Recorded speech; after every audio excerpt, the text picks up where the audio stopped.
Oh, Elias. Oh, there you are.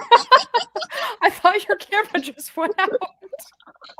I was like, wait, did Elias just disappear? I know. But no, he was like, hello, everyone. Hi, This way. everyone. Thanks so much for Hello. being here. We're going to be discussing The Phantom of the Opera on this live show.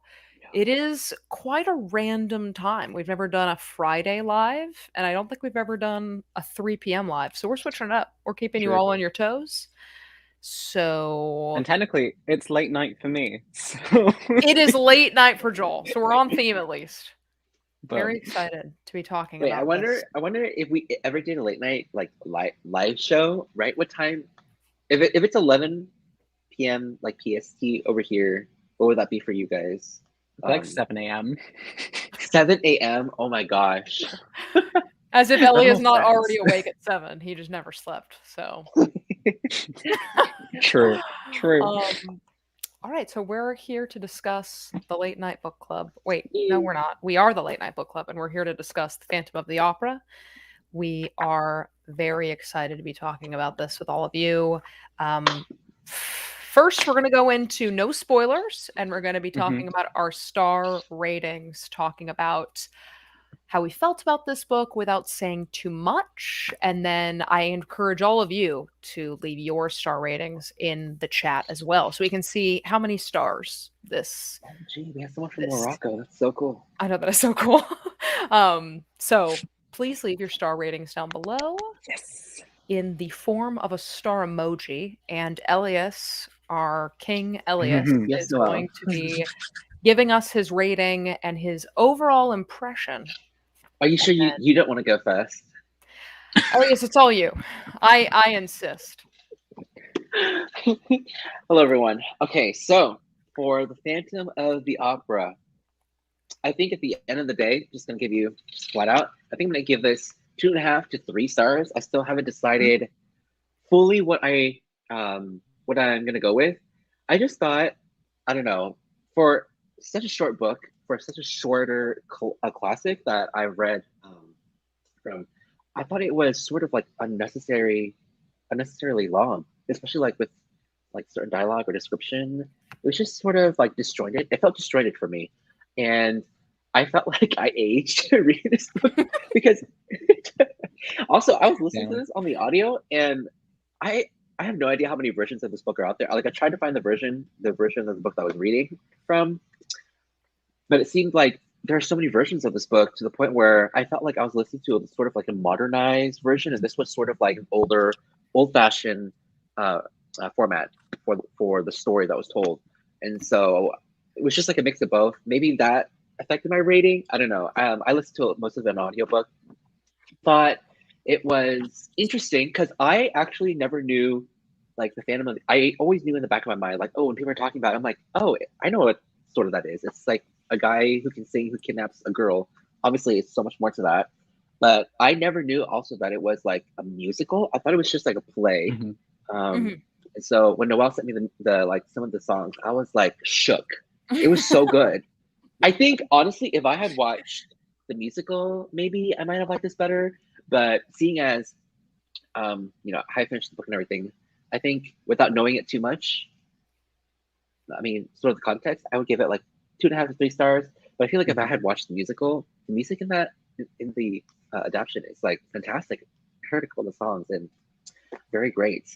So Yes. I mean, if any Phantom say something like that, wide open. Okay, so just So maybe interesting. 2.5 stars for the book, but 5 yes, stars. 2.5 stars for the book, but automatic 5 stars to her. 5 wide stars. Doesn't matter. 5 wide, big 3 stars. Give it all to me. Make me sing. You know. 5 wide stars. Oh my god. I don't know what's got into me, guys. Maybe it's just like the Friday 3 p.m. mood. I know. Maybe we need to do these all the time. Pride Month ending. It's Pride Month being over. Homophobic. Oh, I can't. Oh my god! And then I'm sorry, I'm gonna have to change it here, but I literally like looked up, the adaptations. Gerard Butler was in like one of the adaptations, because I just saw Oh. Chris talking about it.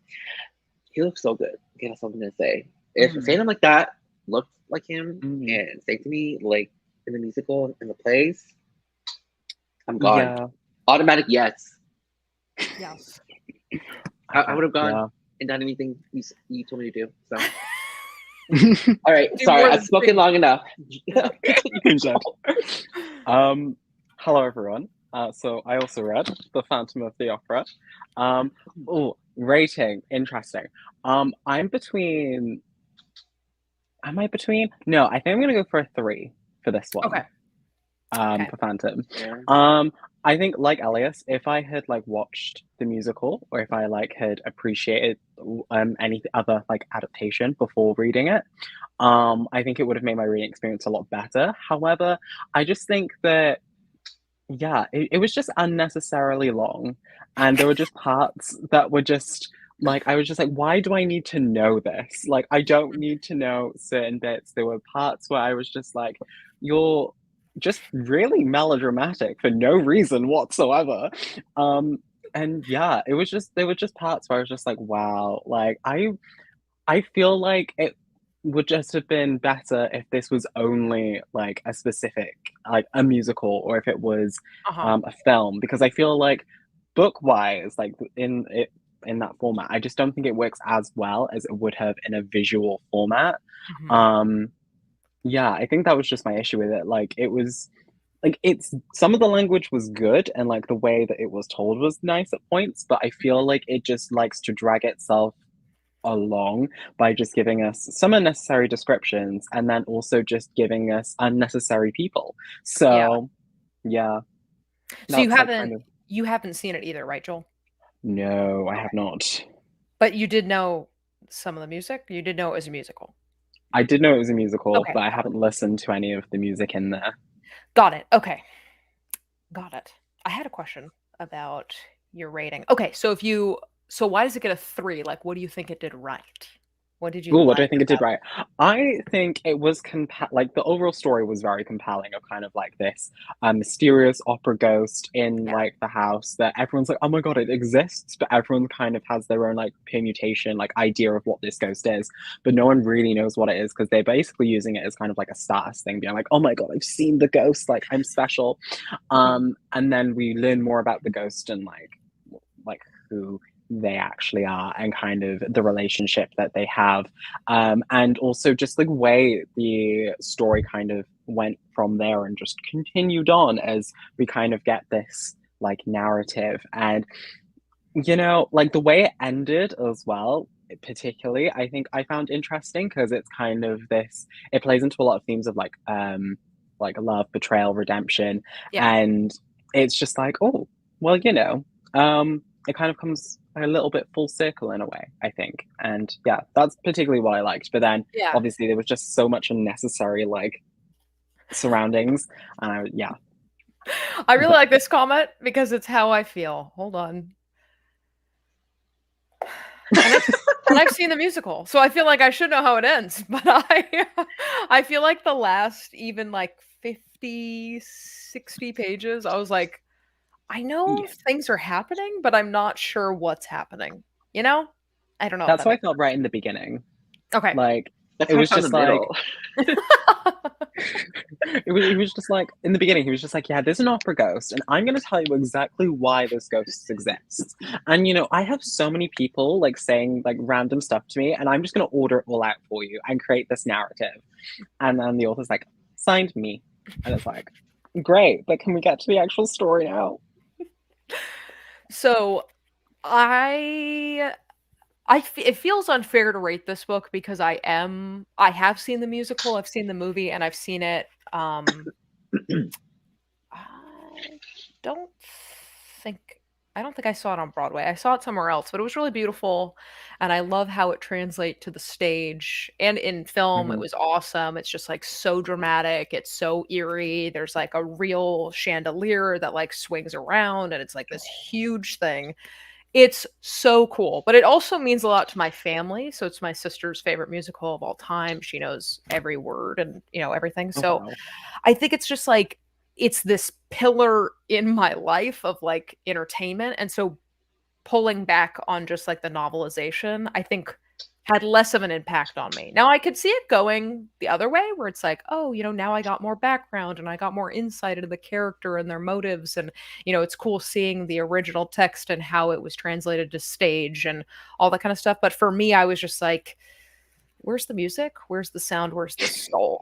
You know what I mean? Like, where's the melody? And so I think that's what was missing for me. Although there were some passages that I was like, that is really stunning. The writing can be so beautiful at times.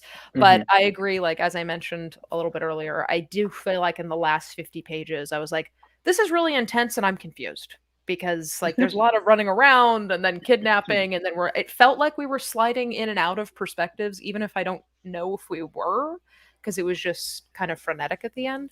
So that, if I had to give it a rating, I think I'd fall to the 2. But if I hadn't seen it, it might be like a 3 or 4, maybe a 3. Fair. So those are our star ratings. I see many of you agree. Some of you really love it. And it was definitely fun. I mean, we started the year with Frankenstein. And so that was such a fun live show. I think that was what leads better than this book that we've read. What was cool with both of them is like Frankenstein's like this monster that we all recognize, like we this love great Adam. guy. Yes. And then so we read it and then everyone like can recognize the Phantom. Like we know the mask, but we hadn't read the original. So I thought it was fun. Everyone in the chat will have to let us know what. I literally thought Phantom, he was such a simp. Like honestly, Christine deserved better. Just saying. But between the two guys, oh my god, I could not stand Raul every time he show up because he was so pitiful to me, almost in a way that was like pathetic.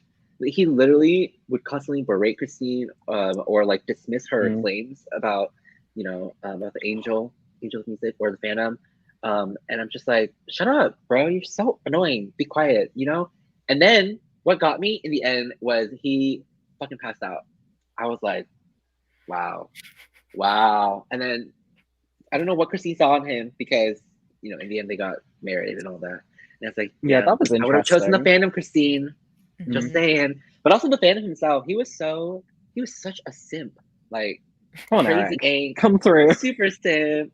Oh my gosh. I was like, this era is super interesting.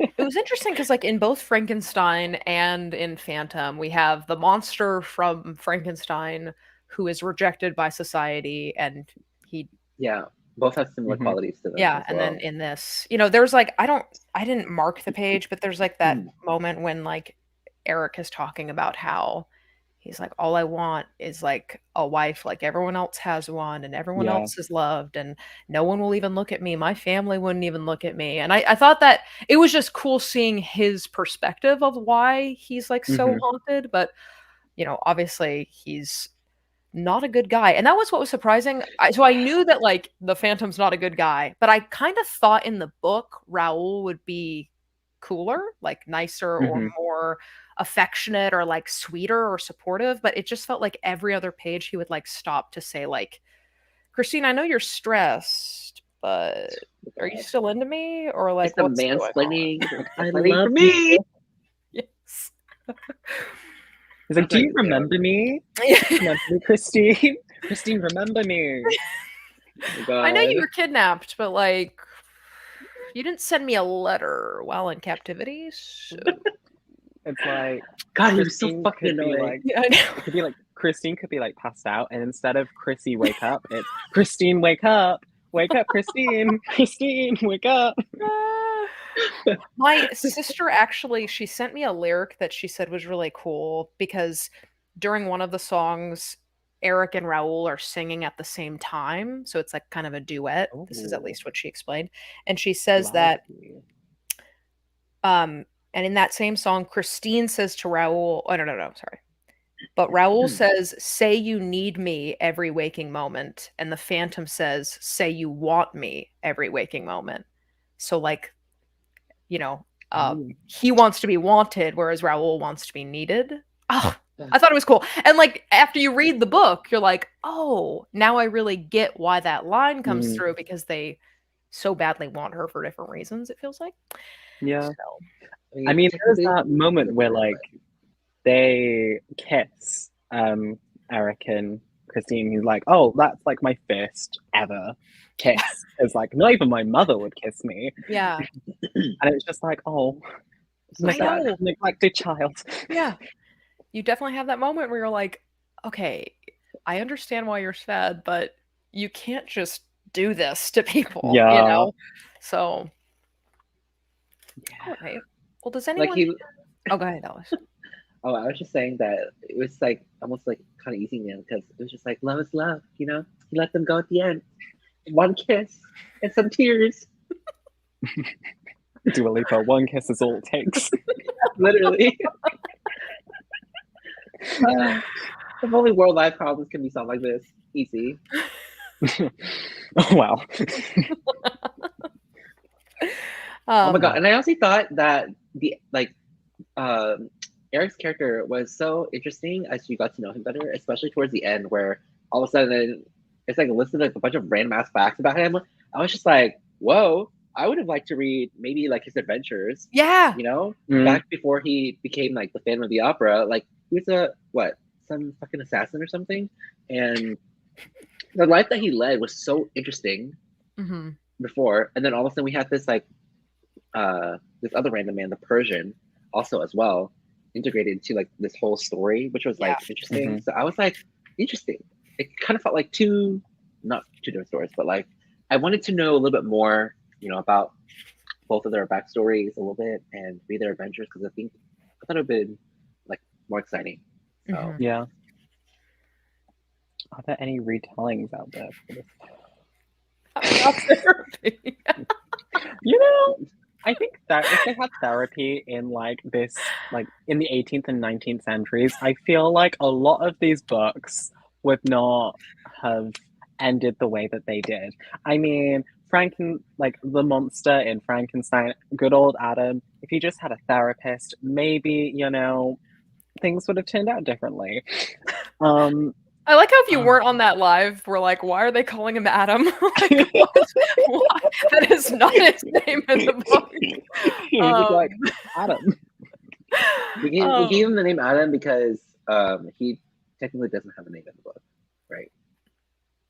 I think so, yeah. And then I think we just said like Adam and then Eve. Yeah. Yeah. First man. Because it felt like Paradise Lost in some places. Yes. Do we have any favorite moments?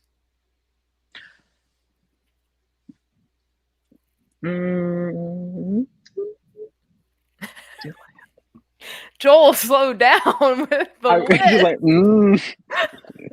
Like, oh, I don't know.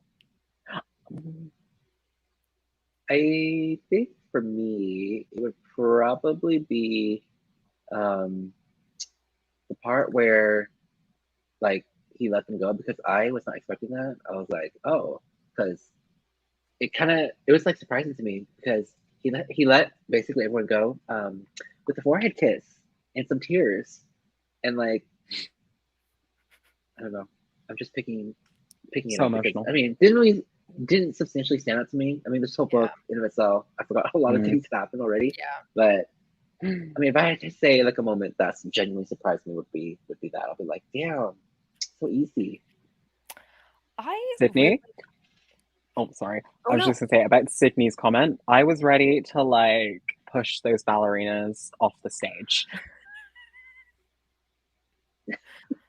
I was like, no. I was like, please don't do that. But yeah.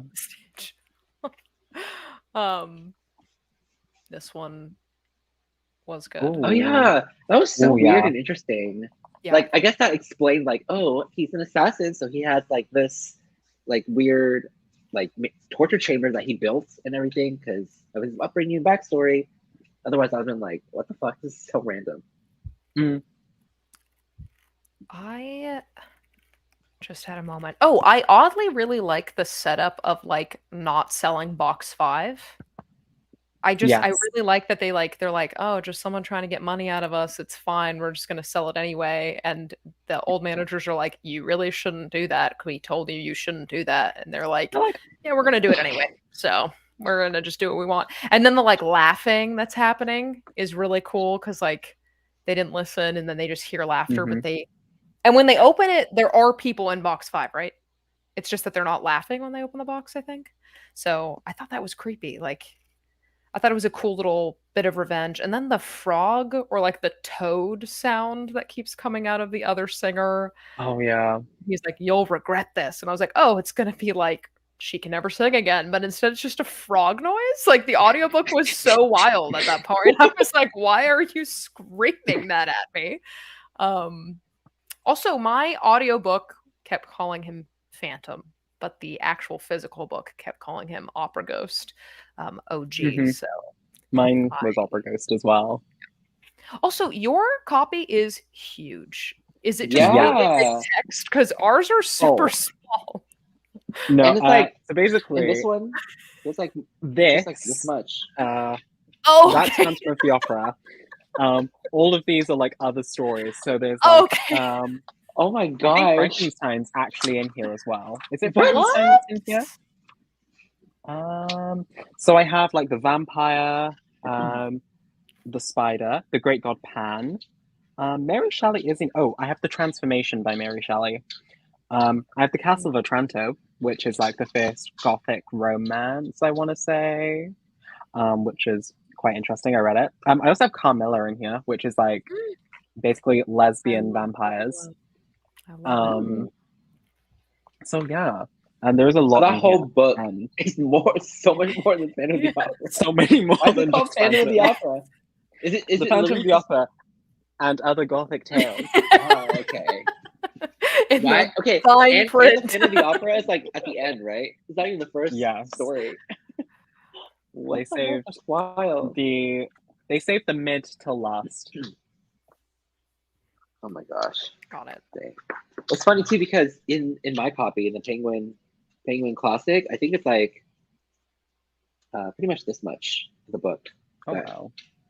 That cover just makes me laugh so much because his eyes just like peeking it's supposed to like it's like yellow cat-like eyes, that's supposedly creepy. Which in of itself, can you imagine in the dark on all of a sudden that you see like this long-legged figure with yellow cat-like eyes? I'll be fucking screaming. So like Slender Man, but just with a mask. No. I remember this scene, and I remember because I was listening to it at this point, and I was like, "Am I hearing what I think I'm hearing?" Because doesn't he like put his hand, like take Christine's hands and make? Am I making that up? I thought he like took Christine's hands and like made her like pull his skin, and I was like, "What is happening right now?" Oh my gosh, what? Yeah, I thought the it was... way we all collectively cannot remember what's happening. We're all like, did this happen? I'm not sure. Did this happen? What? I mean, we're basically all the people in the very beginning with about like the Opera Ghost / Phantom. Like, did that happen? Is it happening? We have our own little stories from the same book. Yes. It's also funny because in this book, at first I was beginning to wonder when I was starting it, like, did the Phantom actually, kill these people? And, like, he just said all this shit, and it just happens to coincide with the events that were happening. Like, obviously the stagehand, no, but like the chandelier, and you thought, like, it said like in the beginning there was like, oh, multiple bodies or people missing, and then like the body of like this count, the brother of Raoul, who died, and I thought like, oh, he killed him for sure, but it seemed like he didn't kill him, but it was a mistake because the count tried to save Raoul and like drowned or something, and it was just like coinciding with this whole mess. So it was just interesting to me. It was like, did he really like, is he really that dangerous, and did he really kill like a bunch of people? But then after hearing his backstory as an assassin, I'm just like, in the torture chamber, wow. Yeah, like I can believe that now. Yes, I loved this comment because, like, yeah, when the narrator's like, you already know what we're talking about, right? I'm just explaining it to you real quick. I was like, no, this is actually interesting. So, like, please keep talking about it. Keep doing it. Keep going. I did think it was cool though that there was a moment like that where they're like it's like reminding you, the book is reminding you that this is a story that's being told to you, not just a book that you're reading. I always love stuff like that. So someone said, "You all sure you all read the same book?" Literally, I'm not sure, honestly, at this honestly, point. we could have just read like 3 separate. Like if one of us read like the 1818 Frankenstein and the other one read like the 1831. Like who knows? It's like a group project. We could have just taken sections and just reported it back to the other people. Oh, well, you know, does anyone else have any questions about this book or anything else we want to say? I think the only like other funny thing that I had was that the fact that like the opera ghost or the phantom had like a series of requests that he would make to the opera house. Like he got paid an allowance every month, and that if they didn't pay him, bad things would happen. Like they made them like make that woman lose her voice just so that Christine could perform. Yes. There was just like he like was just very much like, I'm gonna do these things for her. Yes. You must give me back my private box, and then the part of Margarita shall be sung tonight by Christine. Never mind about Carlotta; she will be ill. Yeah, I was like, oh, she will okay. be ill. Yes. You'll make that happen. I do like that he was like, you need to rehire the person that I had that's been working for me forever. Yeah.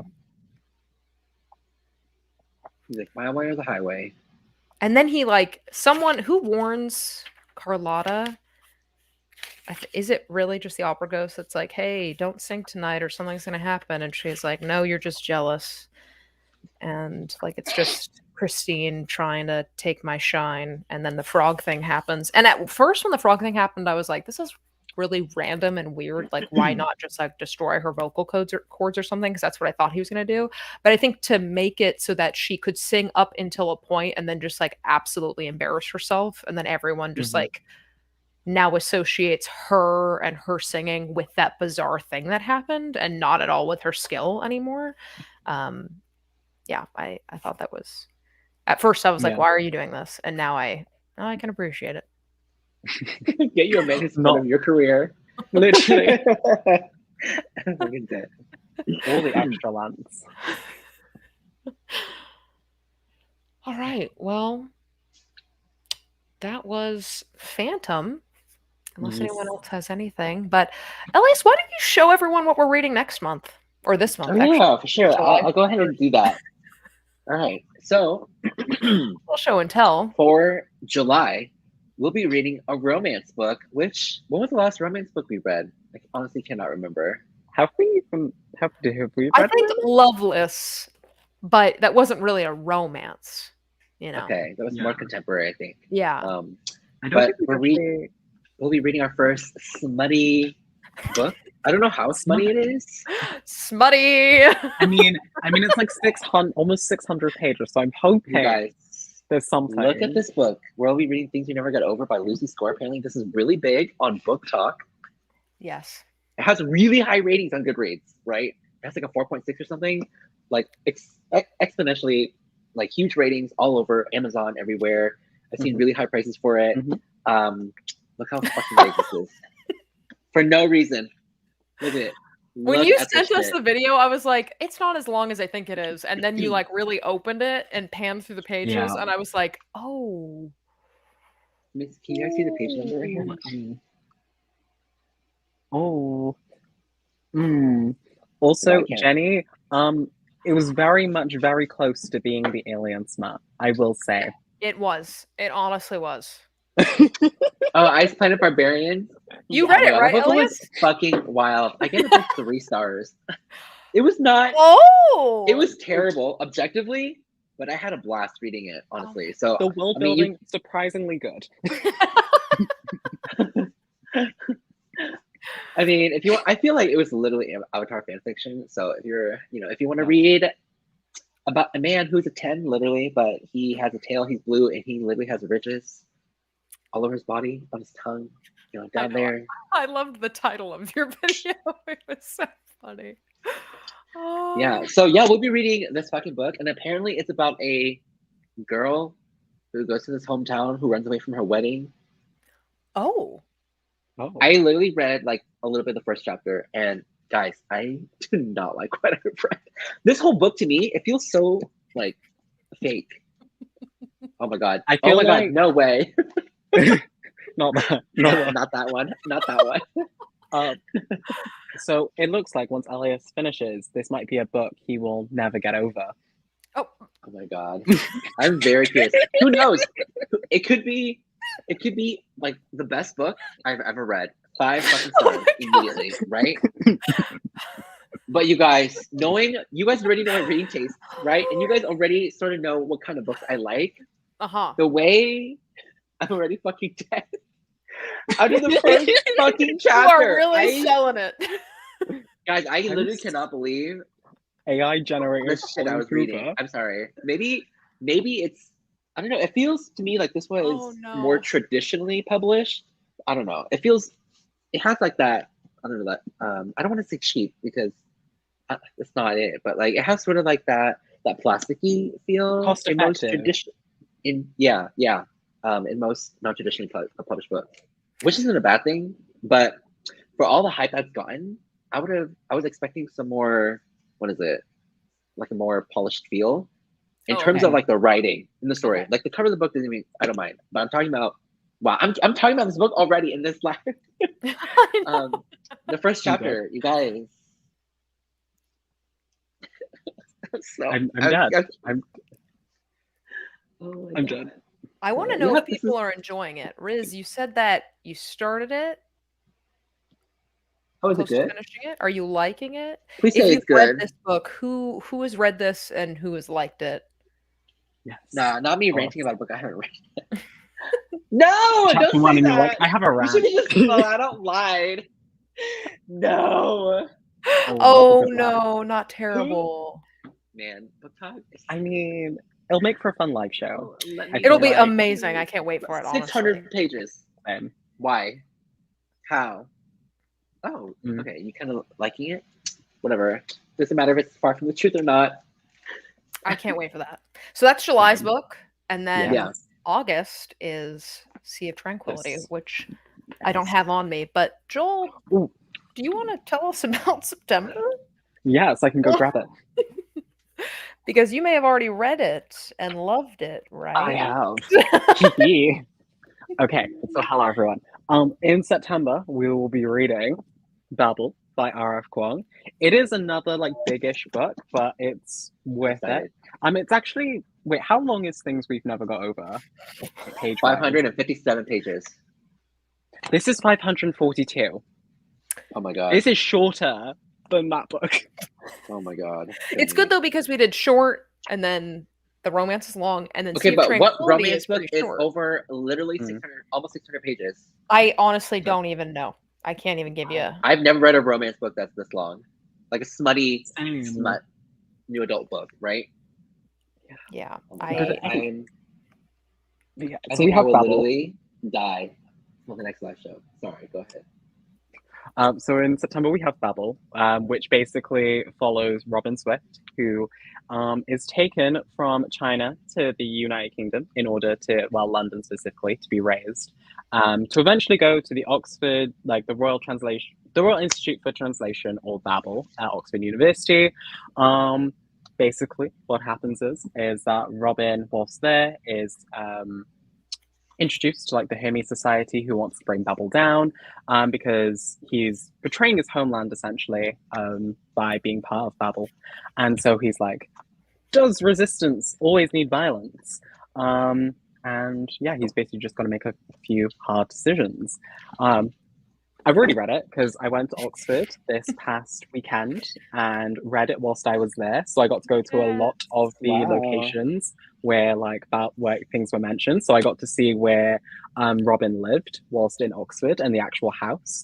I got to sit in one of the cafes that they go to for like scones and stuff. And actually, I was in the cafe as I was finishing it, and like there was a mention of like scones right at the end, and like I was like, oh my god, I'm having a scone. That is so cool. That's so cool.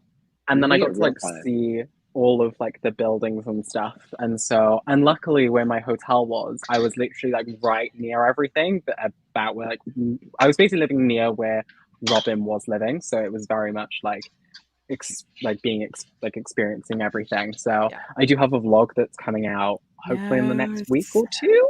Can't wait to That, watch.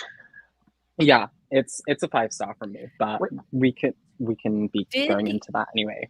Did you go to Oxford to read it there, or are you already going? Oh, Because I went to Oxford like 2 weeks prior because I went to a dinner that was being hosted by the publisher for this book, okay. where I got to meet Rebecca and everything, which was amazing, and get it signed. Oh, Is that the art? Right? Yes. But I couldn't. I was going to record it there, but I didn't have enough time, so I was like, I'm gonna have to go back. So I did.